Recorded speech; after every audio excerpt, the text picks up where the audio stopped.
Welcome to Her Views Podcast. I am Asia. I wanted to make a safe space to exhale. So, here we go. Senator Amy Klobuchar taking herself out of the running for VP and giving Joe Biden a suggestion for his choice. After what I've seen in my state, what I've seen across the country, this is a historic moment. And America must seize on this moment. And I truly believe, as I actually told the vice president last night when I called him, that I think this is a moment to put a woman of color on that ticket. Is she right? Before I forget, thank you. I ain't trying to be dry on camera, you dig? Thank you, Amy Bandwagon Klobuchar, for taking your name out of the running for Joe Biden's VP in favor of a colored candidate. Thank you. We didn't want you anyway, so thanks for clearing space and leaving room for other people. Stacey Abrams, Miss Harris, hey, hi. Is she right? Was that the right move to do? I don't know. Look, I don't even know what I don't know, okay? But I will say, thank you. Because for centuries, it was in our submission that you thrived. So, it's about time. Thank you for submitting in favor of a female colored candidate, black candidate. So this was only like 5 days ago, but man, it just feels like so much longer. There's been so much things happening, and honestly, I'm feeling really overwhelmed. I don't know how I'm feeling. Agitated. Yeah, I don't like throwing around that A word, that anxiety word, but I feel pretty tense. Yeah, feel pretty agitated. But it's been a long time since I made an episode. This is probably the first one that's going to end up on YouTube. So if you like it, thank you. Please give me 2 thumbs up. Hit that like button. Smash subscribe. I'll appreciate it. Leave any comments you like in the comment box. I'm going to check them. I'm going to be trying to do this at least once a week, Thursday or Friday. So if you have any helpful comments, cute critiques, let me know. I'll take them into consideration, and I'll try my best to make this better each time. But yeah, my heart's been like so heavy with everything that's been happening in the news. So many different atrocities against people like us, black and brown people. But this is no time to retreat.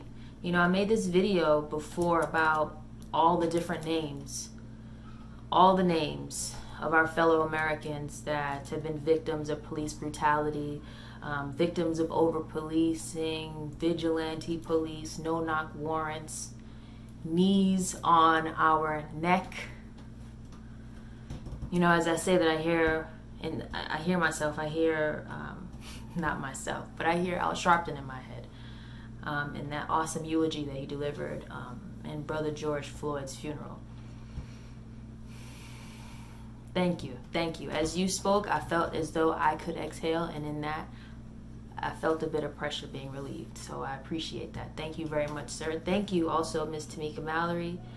You don't know how you have just recently galvanized a whole freaking group of people that look like me, that look like us. I appreciate you. Let us know what we can do in the movement to make it, to lift as many voices in it as possible. We appreciate you. And of course, local leaders all around that's been on the front line, that's been doing this thing. You know, the fight continues. This thing is a marathon. And all the protesters, all the allies. Thank you guys so much. But I still can't get this guy's name and face out of my head. I'm sure like a lot of us. Why? Because he looks like us. George Floyd looks like a relative of mine in New York. What up, Kadish? So for that, his face and his voice will be forever etched in my mind and our brains, I'm sure. And I don't want to ever forget that. I don't want us to forget that. And don't ever tell me to get over it, because I'm not. And it's not enough. You know, all the protesting isn't enough. Was it enough that they looted, burnt down that police station? No, it's not enough. Hell no. Kimberly Jones said it best. We don't own anything. So why do we care if it all goes up in flames? Let it burn. So, by the way, I'm a mom. You may hear some kids in the background. Ignore them. Ignore them. If I try to edit out those voices, this thing will never get out. All you moms, you know this. But it's been over 2 weeks now since 45 cleared out peaceful American protesters so he can go take a photo in front of that church. I watched military police, me serving 10 years in the military. Don't let the locks fool you. I've been serving my country. Don't let the image fool you. I've done this. But watching the military police clear away peaceful American protesters with chemical agents, with tear gas, so that their commander-in-chief could take a photo. Now 45 wants to use chemical weapons on us, on peaceful American protesters, because we believe that Black Lives Matter.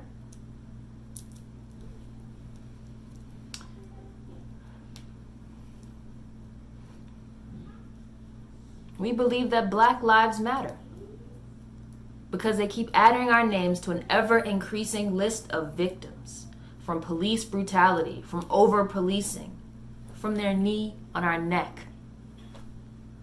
We say Black Lives Matter because it does. Period. Black Lives Matter. Oh, hi, Mommy. Honey, please be quiet, okay? Thank you. There's a growing injustice in this country in the disregard for black bodies. They take what belongs to us and then they discard of us. They loot us. Out. If you cannot be quiet, out. And close the door, please. Thank you. When you have a civil unrest like this, there are three types of people in the streets. There are the protesters, there are the rioters, and there are the looters. The protesters are there because they actually care about what is happening in the community. They want to raise their voices, and they are there strictly to protest. You have the rioters who are angry, who are anarchists, who really just want to shit up, and that's what they're going to do regardless. And then you have the looters. And the looters almost exclusively are just there to do that, to loot. Now, people are like, well, what did you gain? Well, what did you get from looting? I think that as long as we're focusing on the what, we're not focusing on the why, and that's my issue with that. As long as we're focusing on what they're doing, we're not focusing on why they're doing. And some people are like, well, those aren't people who are legitimately angry about what's happening. Those are people who just want to get stuff.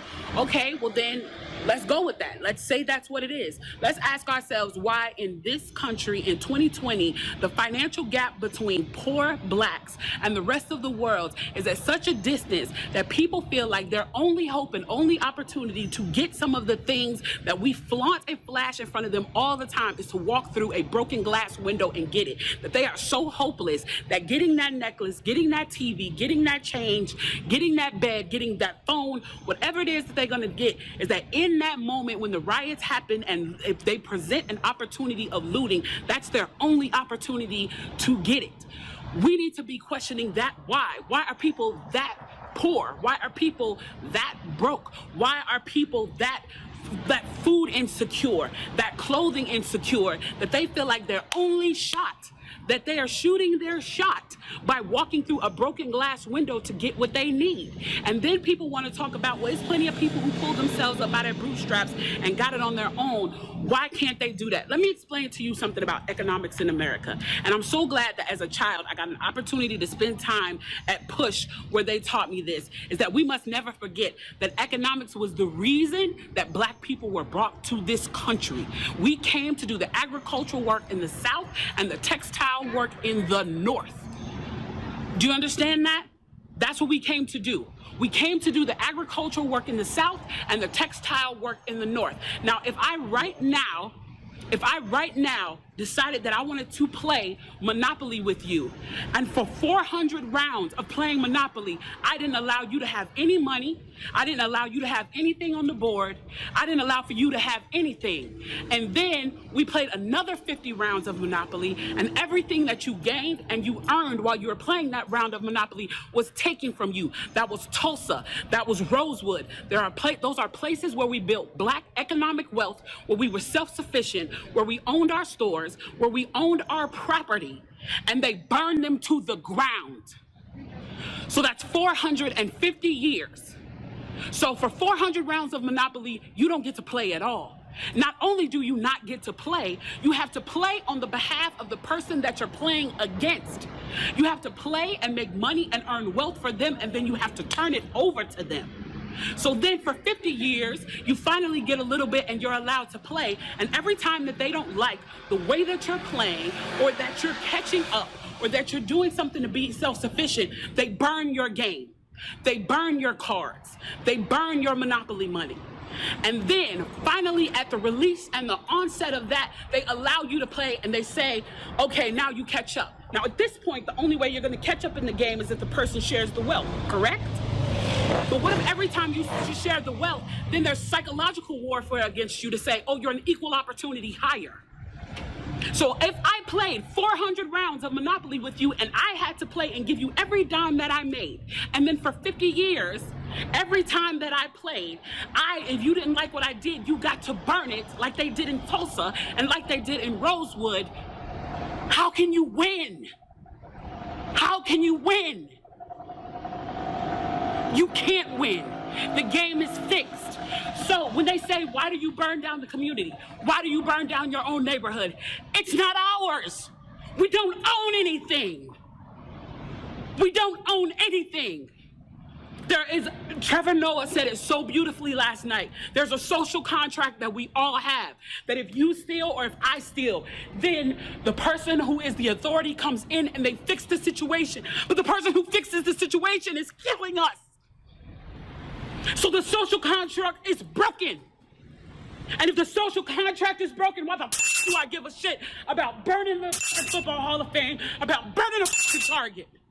You broke the contract when you killed us in the streets and didn't give up. You broke the contract when for 400 years we played your game and built your wealth. You broke the contract when we built our wealth again on our own by our bootstraps in Tulsa and you dropped bombs on us. When we built it in Rosewood and you came in and you slaughtered us.